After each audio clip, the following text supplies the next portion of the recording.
नमस्कार प्रेक्षकांनो, आजच्या एपिसोडमध्ये इथे अर्णव भयंकर चिडलेला असतो. पॉडकास्टमध्ये प्रश्न विचारणाऱ्या रिपोर्टरला अर्णवने सडेतोड उत्तरं दिलेली असतात. तर इथे प्रेक्षकांनो, अर्णव म्हणत असतो की तुम्हाला काय माहिती आहे माझ्या ईश्वरीबद्दल? माझी ईश्वरी किती प्रामाणिक आहे त्याबद्दल तुम्हाला काही माहिती नाही आहे. तुम्हाला माहिती आहे ती इंदोरवरून मुंबईमध्ये एकटी आली. त्यानंतर आपल्या आत्याबरोबर ती राहू शकली असती, पण आत्यावरती ओझं न होण्यासाठी तिने जॉब केला. तिने स्वतः कष्ट केले आणि स्वतःबरोबरच आत्याची जबाबदारीसुद्धा उचलली. तिच्या ऑनेस्टीबद्दल एक महत्त्वाची गोष्ट मी तुम्हाला सांगतो. तुम्हाला माहिती आहे तिच्याकडून चुकून माझ्या गाडीची एक्सपेन्सिव्ह काच ही तुटली होती आणि त्यामुळे माझ्या काचेचे पैसे मला परत करण्यासाठी तिने माझ्याच ऑफिसमध्ये नोकरी केली आणि मला तिचे सगळे पैसे परत करून टाकले. हे माहिती आहे तुम्हाला? हे माहिती आहे का कॉमेंट करणाऱ्या लोकांना? माझ्याकडे फक्त पैसा आहे, पण माझ्या ईश्वरीकडे मनाची श्रीमंती आहे आणि तिच्या मनाची श्रीमंती माझ्या पैशांमध्ये मोजता येणार नाही इतकी मोठी आहे. माझी ईश्वरी ही खूपच जास्त गोल्ड हार्टेड आहे. प्युअर मन आहे तिच्याकडे. तिला पैशांपेक्षा जास्त नाती महत्त्वाची आहेत. तिला माणसांची मनं महत्त्वाची आहेत. माझ्याकडे फक्त पैसा आहे, पण माझ्या ईश्वरीकडे एक सुंदर मन आहे. तेव्हा इथे अर्णव आता ईश्वरीची बाजू घेऊन खूपच छान पद्धतीने बोलत असतो. तेव्हा अर्णव म्हणत असतो की ती माझ्या आयुष्यामध्ये आले ना, माझं आयुष्य पूर्णपणे बदलून टाकले तिने. तुम्हाला माहिती आहे तिच्यामुळे माझ्यामध्ये किती बदल झालेत? तुम्हाला काही माहिती नाही आहे. फक्त तुम्ही इथे लोकांना बोलत असता, विचित्र प्रश्न विचारत असता. तेव्हा इथे अंजलीला आपल्या भावाचा खूपच जास्त अभिमान वाटत असतो. तर इथे लावण्याचा प्लॅन पुन्हा एकदा फसलेला असतो. जेव्हा इथे अर्णव पूर्ण पॉडकास्टमध्ये फक्त इथे ईश्वरीबद्दलच बोलत असतो.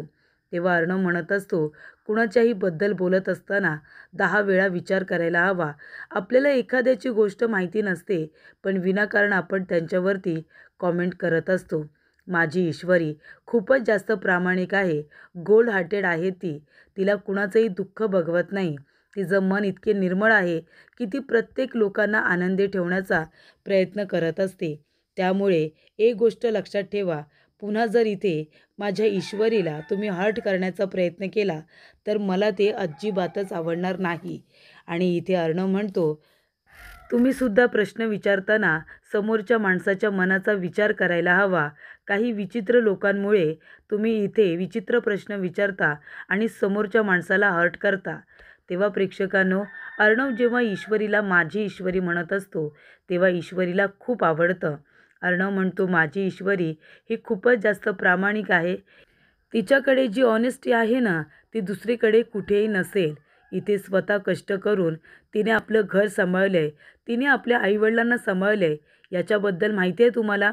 मग तरीसुद्धा विनाकारण तुम्ही समोरच्या माणसाला वाईट प्रश्न विचारून त्याला हर्ट का करता? तेव्हा प्रेक्षकांनो, इथे आता रिपोर्टर पंकज म्हणत असतो की बरोबर बोललात सर तुम्ही. लोकांचं ऐकून मी विनाकारण इथे वाईट प्रश्न विचारले, विचित्र प्रश्न विचारले, जे मी विचारायला नको होते.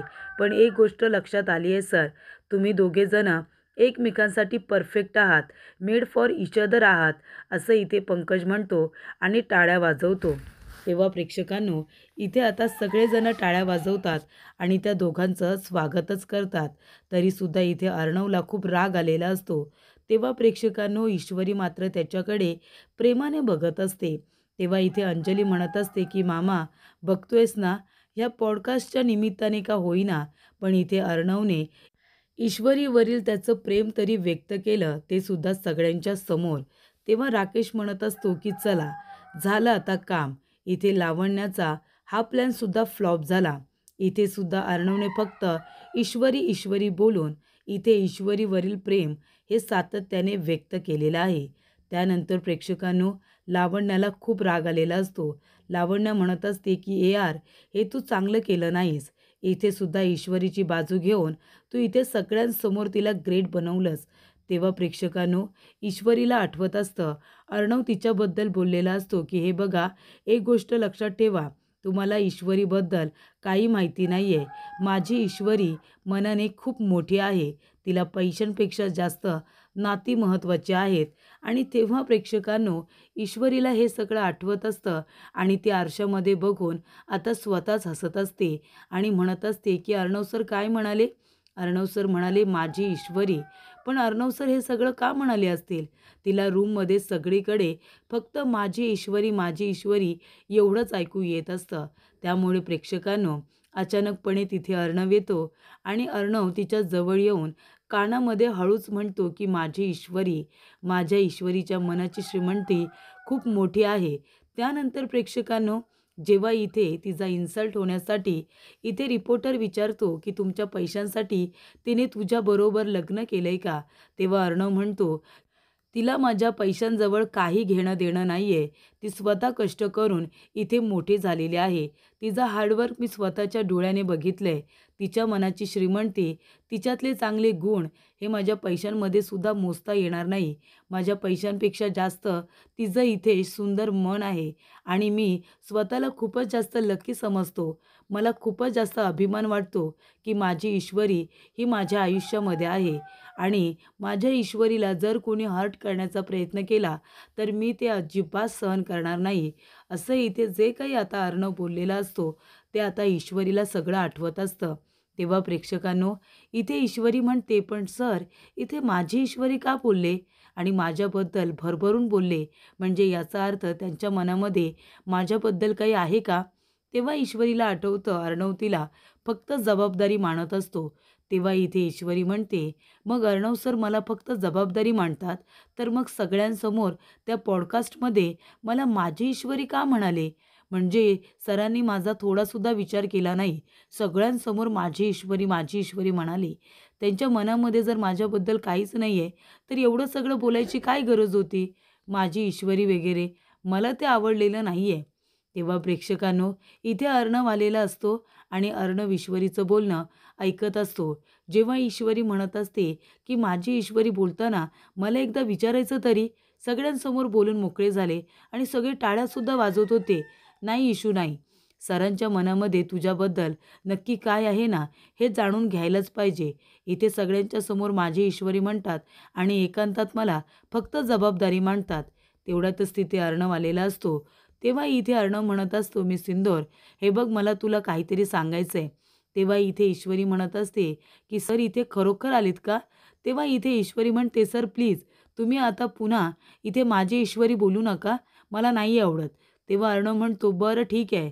तेव्हा ईश्वरी आता अर्णवला चिमटा घेऊन बघते आणि म्हणते सर तुम्ही खरोखर इथे आलात का? तेव्हा अर्णव म्हणतो मी सिंदूर, हे काय करतेस तू? तू मला चिमटा काढलास, जाऊ दे, मला तुझ्याशी बोलायचंच नाही आहे. असं म्हणून अर्णव चिडून आता बाहेर गेलेला असतो. तेव्हा ईश्वरी म्हणते सर इथे खरोखर आले होते का? अरे देवा, मी पुन्हा गडबड केली, सरांना इथे वाईट वाटलं, असं आता ईश्वरी म्हणत असते. त्यानंतर प्रेक्षकांनो, इथे राकेश आता दुःखामध्ये दारू प्यायला आलेला असतो आणि तो ईश्वरी अर्णवचा इंटरव्ह्यू ऐकत ऐकत खूप दारू पीत असतो. तेव्हा प्रेक्षकांनो, इथे ईश्वरी म्हणत असते की अरे देवा, माझ्याकडून खूप मोठी चूक झाली. सर इथे खरोखर आले होते आणि मला वाटलं की मी स्वप्न बघते, मला भास झाला आणि म्हणून मी त्यांना चिमटा काढला. आता काय करू मी? सर माझ्यावरती नाराज झाले. तर इथे प्रेक्षकांनो, राकेश आता दारू पित असताना तो इंटरव्ह्यूमध्ये बघत असतो. इथे अर्णव फक्त माझी ईश्वरी एवढंच बोलत असतो. तेव्हा इथे राकेशने अजून एक दारूचा ग्लास मागितलेला असतो आणि त्यानंतरला इथे दारूचा ग्लास घेऊन एक मुलगी आहे त्याने म्हणते की सर तुम्ही तुमचं ड्रिंक एन्जॉय करा. तेव्हा राकेशला राग येतो आणि तो म्हणतो ए, तुला ग्लास ठेवून लगेच जाता येत नाही का?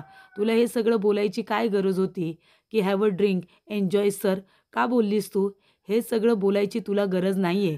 आणि तो तिचा हात आता गच्च पकडतो. तेव्हा इथे ती मुलगी म्हणते सर सोडा, मला दुखतंय, सर सोडा मला, असं म्हणून ती त्याच्यावरती जोरात ओरडते. तेव्हा इथे राकेश घाबरतो आणि म्हणतो सॉरी सॉरी, सगळीकडे बघून तो सॉरी म्हणतो.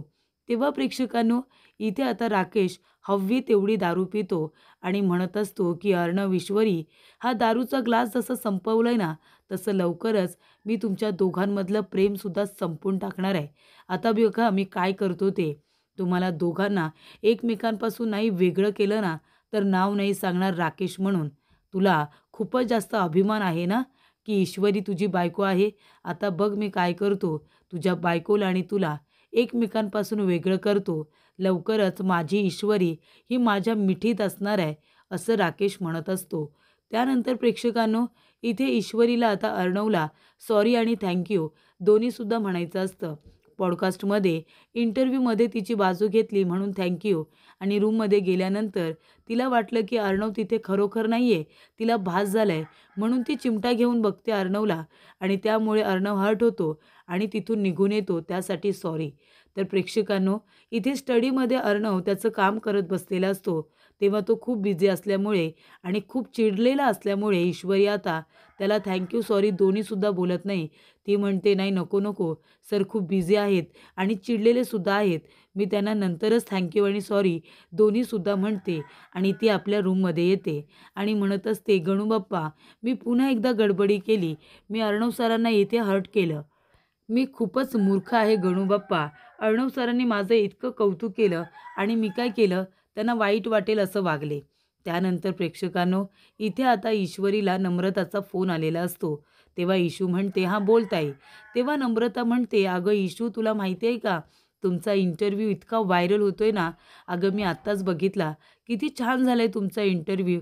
तेव्हा इथे ईश्वरी म्हणत असते, "अगं ताई, इंटरव्ह्यू छानच झाला गं. अर्णव सर किती छान बोलले माहिती आहे माझ्याबद्दल आणि मी काय केलं, अर्णव सरांना वाईट वाटेल असं वागले. मी त्यांना अजून थँक्ससुद्धा म्हणाले नाही आहे. उलट मीच त्यांच्यावरती रागवले. तेव्हा आता मी काय करू? त्यांचा राग कसा घालवू?" तेव्हा नम्रता म्हणत असते, "इशू, तू एक काम कर. तू अर्णव सरांचा मूड बघ.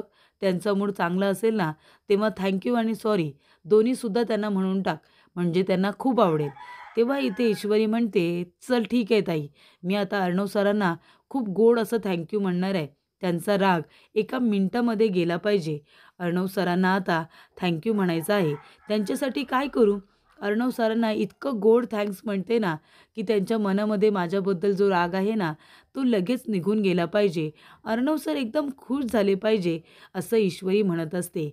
तर प्रेक्षकांनो, इथे ईश्वरीने चेंज वगैरे केलेलं असतं आणि ती अर्णवची वाट बघत असते. पण अजूनपर्यंत अर्णव काही रूममध्ये आलेला नाही आहे. ईश्वरी म्हणत असते, "कधी येतील अर्णव सर? मला त्यांना मनापासून म्हणायचं आहे. त्यांनी माझ्यासाठी जे काही केले ना, त्यासाठी मला त्यांना खूप मोठं आणि सॉरीसुद्धा म्हणायचं आहे." तेव्हा प्रेक्षकांनो, इथे आता अर्णव रूममध्ये येतो. तो चिडलेलाच असतो. तो म्हणत असतो, की "या सर्व गोष्टी तुम्ही लास्ट मोमेंटला का बोलत असता? आधी बोलायला काय होतं तुम्हाला?" अर्णवला चिडलेलं बघून ईश्वरी पुन्हा गप्प बसते. अर्णव कपाट उघडतो आणि तो आता चेंज करण्यासाठी इथे बाथरूममध्ये सरळ निघून जातो. तेव्हा ईश्वरी म्हणते, "अरे देवा, आता ही अर्णव सर खूपच चिडलेले आहेत. आतासुद्धा मी त्यांना आणि सॉरी दोन्हीसुद्धा म्हणू शकणार नाही. त्यांचा मूड चांगला नाहीच आहे. उगाच मी त्यांना वाईट वाटेल असं बोलले. आधीच त्यांना थँक्स म्हणून मोकळे झाले असते तर बरं झालं असतं. मला त्यांचा भास झाला नसता तर किमान कळलं असतं की अर्णव सर खरोखर आलेत म्हणून. आता एक काम करते, आता उद्याच त्यांना छान पद्धतीने थँक्स म्हणते." त्यानंतर प्रेक्षकांनो, इथे आता ईश्वरीने अर्णवसाठी त्याचा डाएटवाला सँडविच तयार केलेला असतो. त्याच्यावरती छान अशी स्माइली तयार केलेली असते. ईश्वरी म्हणते की आता सरांना सँडविच देते आणि त्यांना सुद्धा म्हणते. त्यानंतर प्रेक्षकांनो, इथे आता ईश्वरी म्हणते, "सर, हे घ्या, तुमचा नाश्ता घ्या. तुमच्यासाठी तुमचा फेवरेट मी सँडविच बनवलेला आहे." त्यानंतर प्रेक्षकांनो, अर्णव म्हणत असतो की "आकाश, आपले डिझायनर कधी येणार आहेत?" तेव्हा आकाश म्हणतो की "आजपासून ते जॉइन करतायत." तेव्हा इथे अर्णव म्हणतो की "ठीक आहे." त्यानंतर ईश्वरी म्हणते, "सर, अहो तुम्ही काम करत राहाल, पण आधी खाऊन घ्या बरं. नाश्त्याकडे दुर्लक्ष करू नका. सर, खाऊन घ्या ना." तेव्हा अर्णव म्हणतो, "हो मिस इंदौर, खातोय मी." आणि तो तिला म्हणतो. तेव्हा ईश्वरी म्हणते, सर." तेव्हा अर्णव म्हणतो की "मिस इंदौर, जनरली म्हणल्यानंतर वेलकम म्हणतात. तू परत मला काय म्हणतेस?" तेव्हा ईश्वरी म्हणते, "हो सर, मला माहिती आहे. पण मी म्हणते कारण सर तुम्ही बघा ना इकडे सँडविचकडे बघा आणि खाऊन तर बघा ना मी कसं बनवलंय ते." तेव्हा प्रेक्षकांनो, इथे आता अर्णव सँडविच खायला घेतो, पण त्याच्यावरची स्माइली त्याने अजूनपर्यंत बघितलेली नाही आहे. त्यानंतर प्रेक्षकांनो, इथे तो सँडविच खायला जाणार, तेवढ्यातच तिथे लावण्य येते आणि म्हणत असते की "ए यार, तू जरा इकडे पण आता लक्ष दे. हे बघ आपले विंटर कलेक्शन जे अजूनपर्यंत लॉन्च होणार आहेत पण ते अप्रूव्ह झालेले नाही आहेत. सगळी तयारी झालेली आहे पण तू जोपर्यंत अप्रूव्हल देत नाही तोपर्यंत आपले डिझायनर डिझाईन्स तयार करू शकत नाही. डेडलाईन जवळ आली आहे त्यामुळे लवकरात लवकर आपल्याला हे संपूर्ण काम पूर्ण करायचं आहे आणि विंटर कलेक्शन आपल्याला डेडलाईनच्या आधी लॉन्च करायचं आहे. हे माहिती आहे का तुला? तुला ऑफिसला यावंच लागेल यार. त्याशिवाय तू या सगळे डिझाईन्स अप्रूव्ह करत नाही तोपर्यंत आपले डिझायनर्स काम करू शकणार नाही आहेत. आणि तसंही खूप दिवस झाले तू ऑफिसला आलेला नाही आहेस आणि त्यामुळे खूप काम आहे जे पेंडिंग राहिलेलं आहे. त्यामुळे आता तरी ऑफिसला येणं गरजेचं आहे. तू आता बघ तुला काय करायचं आहे ते. आधीच या सर्वांमुळे खूप जास्त नुकसान झालं आहे आपलं. त्यानंतर प्रेक्षकांनो, इथे आता अर्णव पुन्हा सँडविच खायला घेतो. पुन्हा तो खाली ठेवतो. कारण इथे लावण्य म्हणत असते की काहीही झालं तरी आज ऑफिसमध्ये येऊन तुला उरलेली सगळी कामं पूर्ण करायची आहेत. तेव्हा इथे आकाश म्हणत असतो, बरोबर आहे दादा, तुला ऑफिसला यावं लागणार आहे. कारण जोपर्यंत तू संपूर्ण कामं इथे स्वतःच्या हाताने डन करत नाही तोपर्यंत ती मार्गी लागणार नाही, पुढे जाणार नाही. तेव्हा इथे राकेश म्हणत असतो की बघितलंस अर्णव, आज मी अशी सिच्युएशन निर्माण केलेली आहे की आज तुला ऑफिसला जावंच लागेल आणि म्हणून तर मी इथे लावण्याला बोलावले. आज जाणार अर्णव ऑफिसला आणि आज ईश्वरी माझ्या मिठीत असेल, असं इथे राकेश म्हणत असतो. त्यानंतर प्रेक्षकांनो, इथे आता आकाशसुद्धा म्हणत असतो की दादा तुला ऑफिसला यावं लागणार आहे आणि लावण्यासुद्धा म्हणत असते. तेव्हा प्रेक्षकांनो, इथे अर्णव आता सँडविच खायला घेत असतो, पुन्हा बाजूला ठेवत असतो.